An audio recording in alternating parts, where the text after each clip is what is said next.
Hello बच्चों, आज हम बोर्ड एग्ज़ाम की दृष्टि से बहुत ही इंपॉर्टेंट क्वेश्चन करने वाले हैं। ठीक है, जिनमें कुछ न्यूमेरिकल्स तो गॉस लॉ की एप्लीकेशन पे बेस्ड हैं और कुछ हैं डिस्ट्रीब्यूशन ऑफ चार्जेस के ऊपर बेस्ड। ठीक है तो देखो, फर्स्ट क्वेश्चन ध्यान दो बच्चों, क्या है। A charge Q is placed uniformly over a loop of radius R. ठीक है, तो मैंने आपको हमेशा बोल रखा है बच्चों कि क्वेश्चन जो बोल रहा है उसको आप ड्रॉ करते जाओ, एक रफ डायग्राम आप हमेशा ड्रॉ कीजिए। ठीक है, देखिए ए लूप है, लूप कैसा होता है, रिंग जैसा। ठीक है, तो मान लीजिए मैंने क्या माना, एक लूप मैंने एज्यूम कर लिया और जो इसकी रेडियस है कितनी है, कैपिटल आर है। तो मैंने यहाँ पे क्या मान लिया, कैपिटल आर। यहाँ मैंने क्या मान लिया, ओरिजिन ओ। ठीक है, फिर देखिए, और जो चार्ज है क्यू वो इसके ऊपर प्लेस्ड है यूनिफॉर्मली, मतलब इसकी सरफेस जो है, जैसे मान लीजिए मेरे पास इसकी सरफेस ये हो गई, मान लें एक बार सरफेस मैंने बहुत पतली मानी है, ड्रॉ करने के लिए हम ऐसा शो कर रहे हैं एक बार। ठीक है, ये हो गया ऐसा। अब देखिए, अब इसकी सरफेस पे जितना भी चार्ज है, जितने भी इस पे क्या है पॉजिटिव चार्ज है, उन सब का जो टोटल जो नेट जो चार्ज हमारे पास है वो कितना है, क्यू है। पहली बात तो इस सरफेस पे कितना चार्ज हो गया, क्यू चार्ज हो गया। अब याद करो, थोड़ा जाओ फ्लैशबैक में, आपको मैंने जब पढ़ाया था डिस्ट्रीब्यूशन ऑफ चार्जेस, उसमें हमने पढ़ा था linear charge distribution, surface charge distribution और वॉल्यूम चार्ज डिस्ट्रीब्यूशन। आपको मैंने कहा था कि जो लूप होता है वो बनता है किसका है, वायर का बनता है। मतलब किसी वायर को, मान लो मेरे पास ये वायर है ए बी, इसको मैंने बैंड कर दिया सर्कुलर शेप में, तो क्या बन जाएगा, एक लूप बन जाएगा। तो वायर के लिए हमने डिफाइन क्या किया था, लीनियर चार्ज डेंसिटी। ठीक है, ध्यान दो, तो हम इस रिंग के लिए, इस लूप के लिए हम डिफाइन करेंगे linear charge density. Lambda equal to में क्या होता है, तो याद करो, it is the amount of charge per unit length. याद आया कुछ, तो देखिए जहां मैंने क्या लिया, चार्ज लिया, अब वहां पे लेंथ था। लेंथ कब था, हमारे पास वायर क्या था, खुला हुआ था।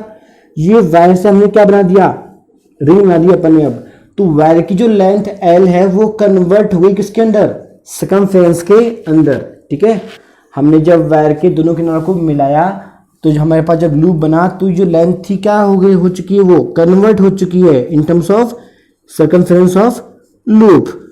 ठीक है, तो भूल जाना, लेंथ की जगह पे क्या लिख दोगे, 2πr लिख दोगे, ये हमारे अभी काम में आएगा बाद में। ठीक है, अब देखो उसने क्या बोला, मैं इसको मिटा रहा हूँ एक बार। ठीक है, आगे देखो उसने क्या बोला, find electric field intensity.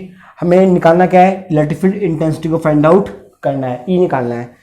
Eight ए पॉइंट, किसी पॉइंट पर, कहाँ पे वो, situated at distance x from centre, centre से कितने डिस्टेंस पे, x। और आपको पता है स्मॉल x का मतलब क्या है, ऑन द एक्सिस x की बात कर रहा है ये, ऑन द एक्सिस x। तो इस सेंटर से हमने क्या मान ली, एक्सिस x हमने एज्यूम कर ली, और यहाँ हमने कोई भी एक पॉइंट मान लीजिए, आप क्या मान लीजिए, कोई भी एक पॉइंट। ठीक है, जहाँ हमें बताना क्या है, टोटल इलेक्ट्रिक फील्ड इंटेंसिटी बतानी है। ठीक है, तो देखो हमारे पास जो डिस्टेंस बचेगी OP, वो क्या बन जाएगा, स्मॉल x, क्या बन जाएगा, स्मॉल x। ठीक है, अब देखो फिर इसने क्या बोला, centre on the axis of the loop, तो लूप की एक्सिस पे हमें क्या करना है, फाइंड आउट करना है। ठीक है, अब देखो बच्चों इसमें देखो गेम क्या है, आपको मैंने 11th क्लास में समझाया था कि फ्रिज की 90% सॉल्यूशन जो होती है वो किससे आती है, रेक्टेंगल ट्रायंगल से। किससे, रेक्टेंगल ट्रायंगल से। तो यहाँ पे ट्रायंगल देखो कैसे बन सकता है, अगर इस पॉइंट पे हम एक एलिमेंट चार्ज माने, क्या माने, एलिमेंट चार्ज। भाई इस पूरी सरफेस पे कितना चार्ज है, क्यू चार्ज है। हम बात करते हैं इतने छोटे से पार्ट की बात कर रहे हैं, डी क्यू की बात कर रहे हैं। ठीक है, तो इस एलिमेंट चार्ज से, चार्ज को मानो मैंने अभी माना पॉइंट ए पे हमने माना इसको, तो इसको मैंने मिलाया किससे, पॉइंट पी से मिलाया, तो मेरे पास क्या बन जाएगा, एक रेक्टेंगल ट्रायंगल बन जाएगा। ठीक है, और अगर डिस्टेंस AP जो है, अगर वो स्मॉल r हो, क्या हो, स्मॉल r, तो हमारे पास जो ट्रायंगल बनेगा AOP में, आपको पता है हम क्या अप्लाई कर सकते हैं, पाइथागोरस थ्योरम अप्लाई कर सकते हैं। इससे क्या फायदा होगा, डिस्टेंस जो हमारे पास r² आएगा वो क्या आएगा, x² प्लस r²। ठीक है, ये बात है। अब देखो एलिमेंट चार्ज हमने कितना ले लिया, dq ले लिया। अगर आपको याद हो, electric field intensity due two point charge, due two point charge, अगर आपको याद हो क्या था फॉर्मूला, E इक्वल टू में क्या था, के क्यू अपॉन में आर का स्क्वायर। याद आया कुछ? याद आया? ठीक है। पर देखो हमने यहाँ पे क्या लिया है, एलिमेंट चार्ज लिया है, एलिमेंट चार्ज मतलब यहाँ पे हमने क्यू नहीं लिया, हमने यहाँ पे क्या लिया है, डी क्यू। ठीक है, मतलब इसको हमने क्या लिखा है, डी क्यू लिखा है। तो दिमाग लगाइए, अगर मैंने एक तरफ एलिमेंट लिया है तो दूसरी तरफ भी क्या आएगा, एलिमेंट आएगा। तो मेरे पास क्या बन जाएगा, डीई। क्या बन जाएगा, डीई। इसे हम क्या बोलेंगे, element of electric field intensity. तो यहाँ से पॉजिटिव चार्ज है, लाइन्स ऑफ इलेक्ट्रिक फील्ड क्या होती है, निकलती है, तो कैसे निकलेगी, ऐसे निकलेगी। तो यहाँ पे हम क्या लगा देंगे, एरो लगा देंगे, और ये एरो थोड़ा सा कहाँ जाएगा, और आगे जाएगा। तो ये पूरा एरो जो हमने बनाया है ये क्या शो करेगा, direction of electric field due to this element charge d q. इस डी क्यू की वजह से जो इलेक्ट्रिक फील्ड इंटेंसिटी प्रोड्यूस होगी उसको ये शो करेगा। पहली बात तो ये। अब आपको पता है ये वेक्टर है, ये क्या है, वेक्टर। तो एक्सिस एक्स पे क्या बनाएगा, एंगल बनाएगा। ये थीटा है तो ये भी कितना हो जाएगा, थीटा एंगल हो जाएगा। ठीक है, अब देखो हमें करना क्या है, ध्यान देना। आप 11th क्लास में बच्चों पढ़ चुके हो resolution of vector. Resolution of vector, जब कोई वेक्टर क्वांटिटी एंगल फॉर्म करती है तो उसके दो कंपोनेंट होते हैं, हॉरिजॉन्टल कंपोनेंट और वर्टिकल कंपोनेंट। ठीक है, तो देखो ये डी वेक्टर है, इसकी एरो से मैंने यहाँ पे क्या ड्रॉ किया, परपेंडिकुलर ड्रॉ किया। तो देखो ये मेरे पास क्या बन गया, एक रेक्टेंगल ट्रायंगल बन गया, जिसमें ये क्या है, बेस है। ये लेंथ क्या हो जाएगी, बेस होगी। तो बेस क्या होता है, एच इंटू कॉस। भाई बेस क्या होता है, एच इंटू कॉस थीटा। तो देखिए एच यहाँ पे क्या है, डी, तो क्या आएगा, डी कॉस थीटा। ये मेरे पास क्या बन जाएगा, कंपोनेंट किसका, ई एक्स का। पर एलिमेंट की फॉर्म में तो क्या लगाओगे, डी एक्स। डी एक्स का मतलब क्या हुआ, अलोंग द एक्सिस एक्स।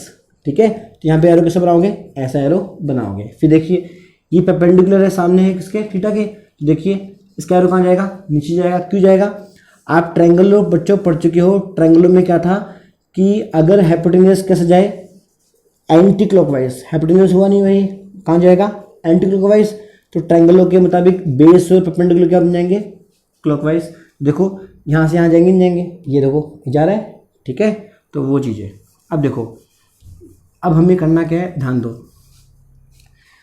तो ये परपेंडिकुलर हो गया। परपेंडिकुलर आपको पता है कितना होता है, एच इंटू में साइन थीटा। तो एच कितना है, डी, तो कितना आएगा, डी साइन थीटा आ जाएगा। ठीक है, तो बस बात खत्म। तो मेरे पास दो कंपोनेंट आ गए, एक तो मेरे पास क्या आया, डी साइन थीटा, एक हमारे पास क्या आया, डी कॉस थीटा। अब देखो हमें कंपोनेंट कौन सा चाहिए, ध्यान देना है एक बार। उसने क्या बोला था, on the axis. On the axis, axis कौन सी है, ये वाली है। ठीक है, तो हमें मतलब किससे होना चाहिए, ओनली कंपोनेंट किससे, डी कोष्ट से। हमें इससे कोई मतलब नहीं होता। ठीक है, तो बस थोड़ा दिमाग लगाओ एक बार। डीई कोस थीटा अगर हमारे पास कंपोनेंट है और हमें क्या चाहिए, नेट ईएफआई किस पे, पॉइंट ई पर। तो एलिमेंट किससे हटेगा, इंटीग्रेशन से। किससे हटेगा, इंटीग्रेशन से। तो मेरे पास क्या आएगा, नेट ईएफआई आ जाएगा।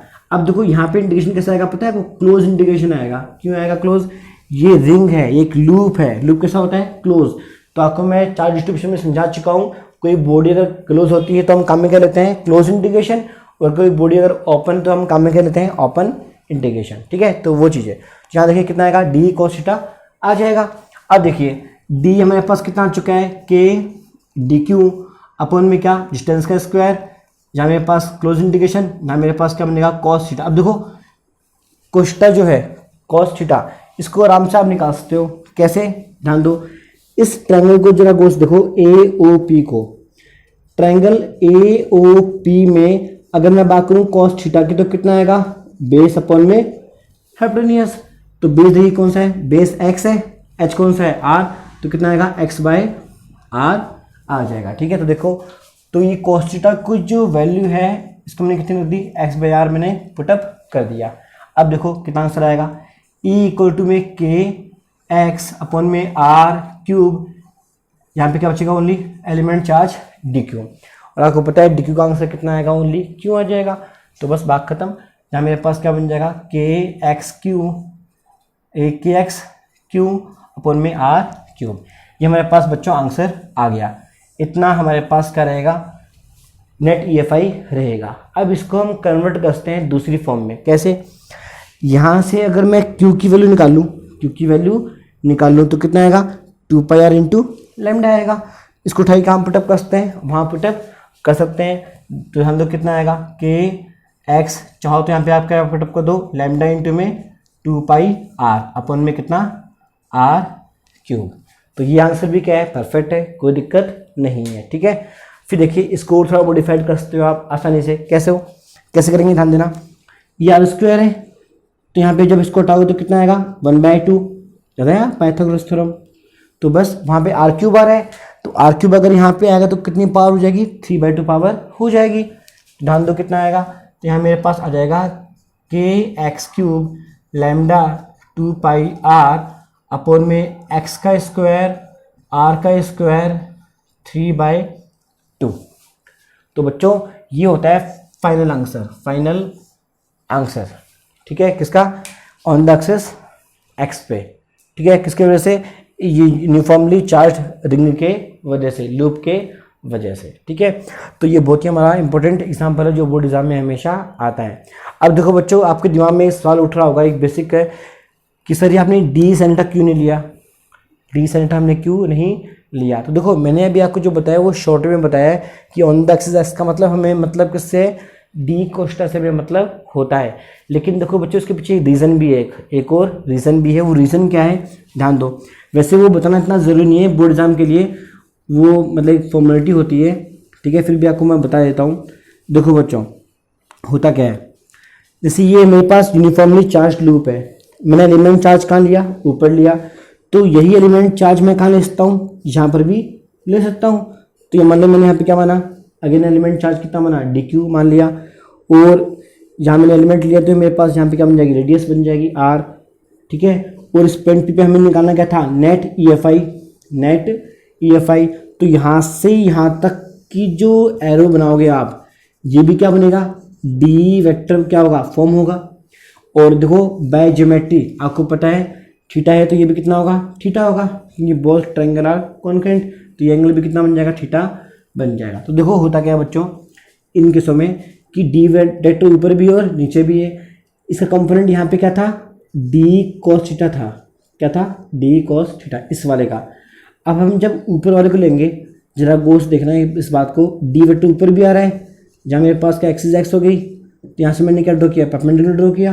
तो मेरे पास यहाँ पे भी एरो, यहाँ पे भी एरो, इसकी वैल्यू भी कितनी होगी, डी कॉस थीटा होगी, और इसकी वैल्यू भी क्या होगी, डी साइन थीटा हो जाएगी। तो देखो होता क्या है, इस वेक्टर फॉर्म के वजह से ऊपर हमारे पास क्या आता है, डी साइन थीटा हमारे पास आ जाता है, और यहाँ पे क्या आता है, डी कॉस थीटा आता है।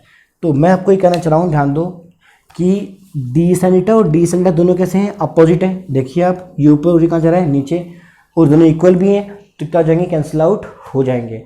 ठीक है, जबकि डी कॉस थीटा दोनों कैसे हैं, सेम डायरेक्शन में। ठीक है, अलोंग द एक्सिस एक्स है, इसीलिए हमेशा हम डी कॉस थीटा को हम क्या करते हैं, इंटीग्रेट करते हैं। ठीक है, तो मैंने अभी जो आपको पहले बताया था वो एकदम शॉर्ट एंड स्वीट रास्ता है।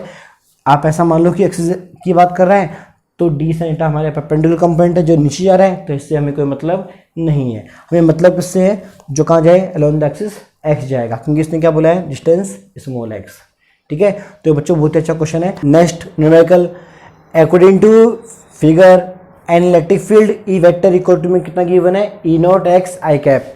तो बच्चों ये आपको शो करना चाह रहा है कि direction of electric field intensity along the axis x है। ये आई कैप कहाँ होता है, आई कैप कहाँ होता है, अलोंग द एक्सिस x। फिर देखिए is present in A cube, किसी क्यूब में है, ये रहा हमारे पास क्यूब गिवन है, हमें कोई दिक्कत नहीं है। ठीक है, each side of a cube is a equal to 1 centimetre, मतलब हमें जो a दे रखा है, कितना दे रखा है, 1 सेंटीमीटर हमें गिवन है। फिर देखिए एंड E0, यहाँ जो कांस्टेंट टर्म है बच्चों ये वाली, हमें इसकी वैल्यू भी क्या है, गिवन है। ठीक है, कांस्टेंट टर्म में हमें गिवन है। डिटरमाइन नेट फ्लक्स, जो हमारे पास नेट फ्लक्स है हमें वो काउंट करना है। ठीक है, मतलब हमसे एक तो क्या पूछा है, नेट फ्लक्स पूछा है, फाई की वैल्यू हमसे पूछी है। ठीक है, और क्या पूछा है, चार्ज, और हमें चार्ज बताना है कि इसमें कितना चार्ज है क्यूब के अंदर, जो इलेक्ट्रिक फील्ड इंटेंसिटी क्या कर रहा है, प्रोड्यूस कर रहा है। ठीक है, पहली बात तो ये हमारा क्वेश्चन हो गया। अब देखो बच्चों कैसे हम समझेंगे, कैसे हम इसको डील करेंगे, ध्यान दो। देखो बच्चों इसने वेक्टर यहाँ पे दे रखा है, तो सिंपल सी बात है, अगर मेरा ये हाथ है मान लो, और लाइन्स ऑफ इलेक्ट्रिक फील्ड यहाँ जा रही है, इसका मतलब क्या हुआ, इस सरफेस से क्या हो रही है, बाहर जाएगी, और इस सरफेस से क्या करेगी, एंट्री करेगी। मतलब अगर ये हाथ में एक बॉडी है, ये क्यूब है मान लीजिए, अगर लाइन्स ऑफ इलेक्ट्रिक फील्ड अगर यहाँ जा रही है ऐसे इसकी तरह, इसका मतलब क्या होगा, इसके सामने जो सरफेस है यहाँ तो क्या होगा, इनकमिंग, और वहाँ से निकल रहा है तो क्या होगा, आउटगोइंग। तो देखो होता क्या है, यहाँ मेरे पास जो फेस है कौन सा, OCDE, उसके लिए लाइंस ऑफ इलेक्ट्रिक फील्ड क्या कर रही होंगी, एंट्री कर रही होंगी। ठीक है, तो ये जो फ्लक्स आ रहा है, जो जो लाइंस आ रही हैं, इनको हम बोलते हैं इनकमिंग फ्लक्स। क्या बोलते हैं, इनकमिंग फ्लक्स इसको हम बोलते हैं, ध्यान देगा। ठीक है, फिर देखिए हमारे पास एक और फेस है, कौन सा, AB, इसको मैं मान लेता हूँ एक बार G। ठीक है, ABGF, ABGF, ये जो फेस है, यहाँ से लाइन से इलेक्ट्रिक फील्ड क्या हो रही है, जा रही है, ऐसी और भी लाइन्स हमारे पास होगी। तो यहाँ जो फ्लक्स जा रहा है उससे हम क्या बोलते हैं, आउटगोइंग फ्लक्स। क्या बोलते हैं, आउटगोइंग फ्लक्स। ठीक है, पहली बात तो ये। ठीक है, अब इसको हम अप्लाई करेंगे, ठीक है, किसमें, in terms of definition of flux. कैसे, हम यहाँ पे मानते हैं कि जो फ्लक्स एंट्री कर रहा है, इस जैसे मेरा ये क्यूब हो गया, जहाँ जो फ्लक्स आ रहा है, इनकमिंग फ्लक्स है, उसको मैंने क्या माना, φ1, और जहाँ जो फ्लक्स जा रहा है उसको मैंने क्या माना, φ2, मान लें। ठीक है, अब देखो, तो देखो हमें करना क्या है बच्चों, ध्यान दो, बहुत ही इजी क्वेश्चन है ये, बहुत ही इंपॉर्टेंट क्वेश्चन है।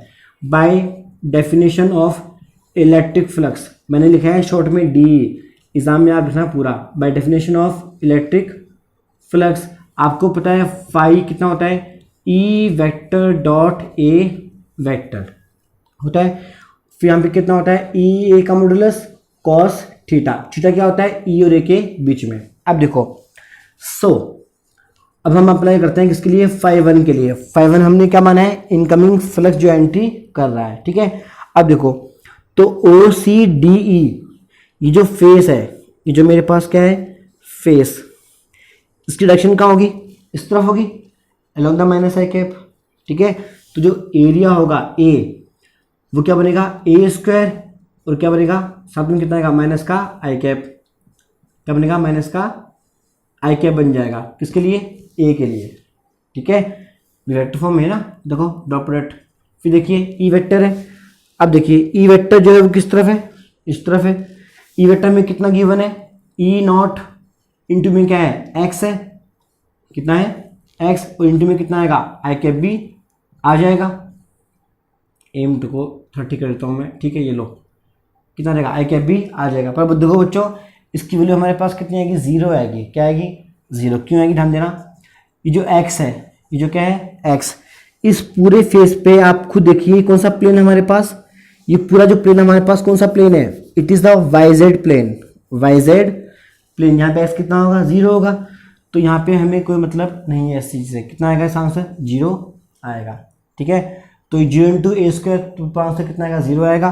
तो आप ऐसा मान सकते हैं कि हमारे पास जो φ1 है वो कितना आएगा, 0 आ जाएगा। किसके वजह से, इस x की वैल्यू की वजह से।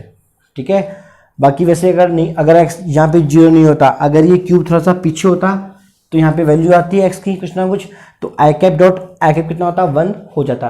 ठीक है, वो बात की बात है, पर अभी हाफ कितना हो गया, 0 हो गया।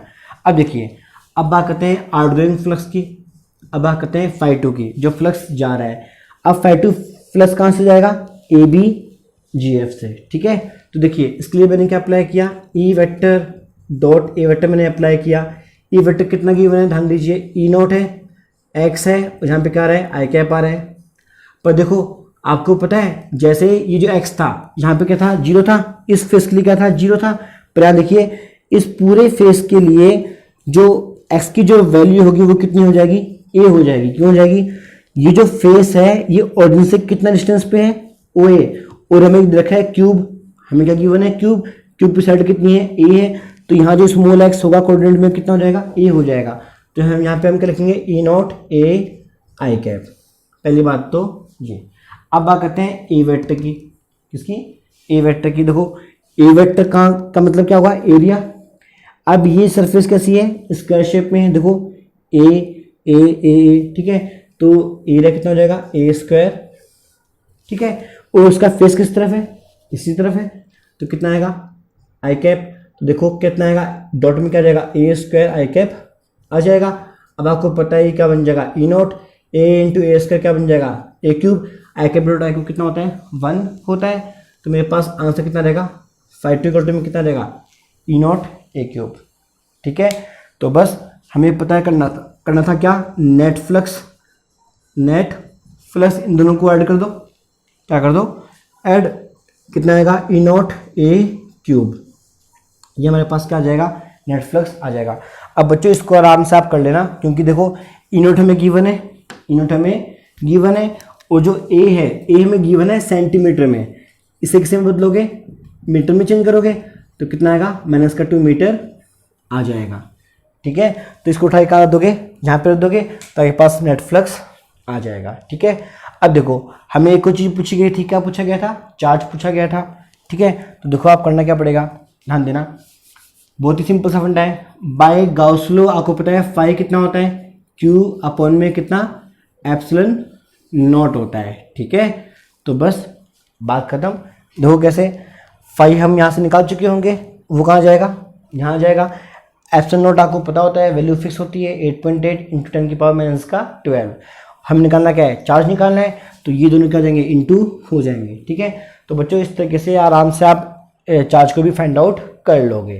ठीक है, तो आपको भी अगर कोई डाउट हो तो मुझे और बताना आप। ठीक है, मैं आपके लिए बहुत ही इंपॉर्टेंट न्यूमेरिकल्स लेके आने वाला हूँ बोर्ड एग्जाम के लिए, जो कि बहुत ही ज़रूरी है आपको सॉल्व करना। देखो बच्चों, नेक्स्ट क्वेश्चन बहुत ही इंपॉर्टेंट है ये भी।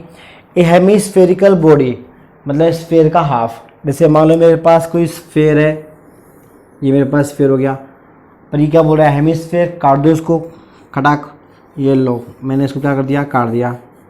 ठीक है, तो आपको पता है जब किसी स्फेयर को हम काटेंगे तो उसके बेस पे एक सर्कुलर सरफेस क्या हो जाएगी, फॉर्म हो जाएगी। ठीक है, ये होगा बॉटम का सरफेस काटने के बाद। ठीक है, अब देखो इसने क्या बोला, a hemispherical body is in a uniform electric field E, मतलब ये जो बॉडी है ये यूनिफॉर्म इलेक्ट्रिक फील्ड में रखी हुई है।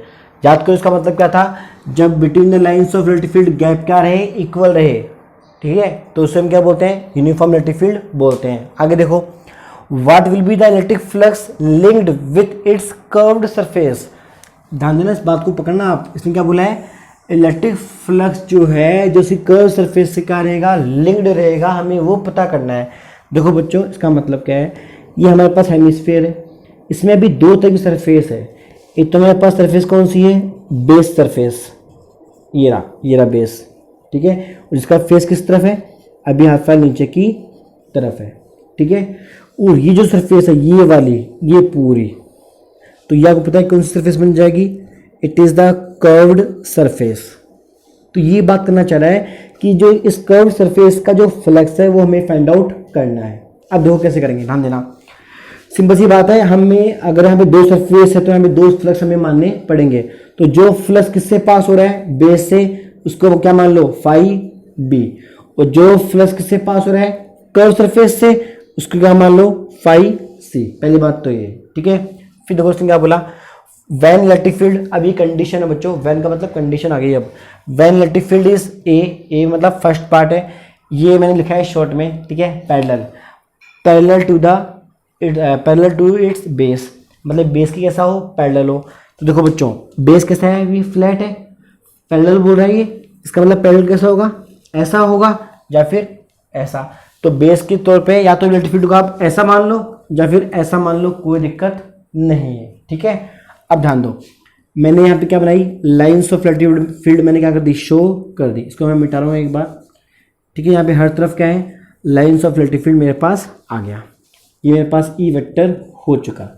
ठीक है, अब देखो पहली बात तो ये, फिर देखो इसने क्या बोला है, part number B, perpendicular to the base, मतलब बेस फ्लैट है, अब होना क्या चाहिए, परपेंडिकुलर होना चाहिए।